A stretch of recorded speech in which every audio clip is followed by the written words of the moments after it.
How does the drought that we had impact our weather? So it impacts it in a big, big way. When you're talking drought, it impacts it in several different ways. One is your temperatures. You're going to expect to see warmer temperatures, and that's what we saw. If you look at the temperatures, and I'm going to see if I can dig up this graphic that I kind of keep up to date as we go month to month here, you're going to notice that indeed, when we got into drought this fall, the temperatures have been warmer. Give me a second and I'm going to see if I can dig this up because I know it's in here. In fact, it's right there. I have not updated this for the end of October, but look at that. Once we got into September, look at what happened with the average temperature. It went up by a degree, almost 2 degrees warmer than normal. Now remember, July and August, we were pretty wet. We were pretty wet. I mean, we had a good amount of rain then. We didn't have to worry about it. But yeah, anytime you get dry, you're going to tend to see warmer than normal temperatures. You can have a higher chance of a heat wave. The other thing too, believe it or not, is that you can actually get what we call a negative feedback from the dry ground that limits additional rainfall.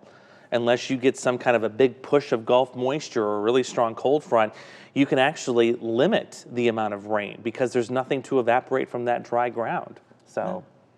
Keeps it up. I'm trying to pull up the data for October right now as we go through this so I can tell you guys just how much warmer we were than normal. So our average high, so the daily high, they took the average of that for the month of October, was 72.7. That seems warmer than, Do you want to make a guess what our average high is supposed to be historically? I'm going to guess mid-60s. 64.8. Oh, right on the dot. But yeah, we were over 8 inches, or just about 8 inches, 7.9 inches, 7.9 degrees warmer than our average for the month of October for the highs of the day.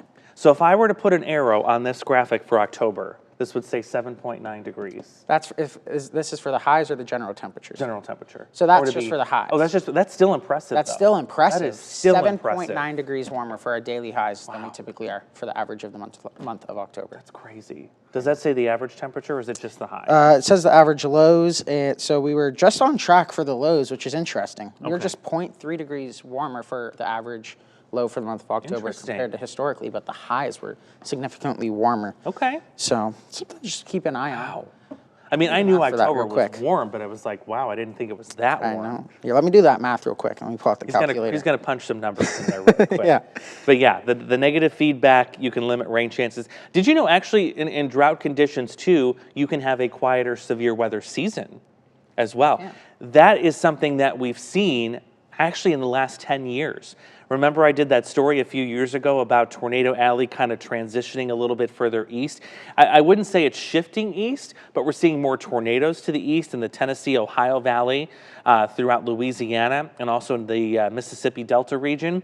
That is why when you've got drought going throughout Kansas, Nebraska, Oklahoma, and Texas, you're not going to get robust severe thunderstorms to form there. Their moisture source is really degraded. So that's why we've seen that kind of eastward transgression or transition of some of the severe weather. So that is an excellent question. Drought absolutely has so many impacts. We talked about, again, temperature, rain, and yes, even severe weather. It can make that fairly quiet as well. But yeah, I'm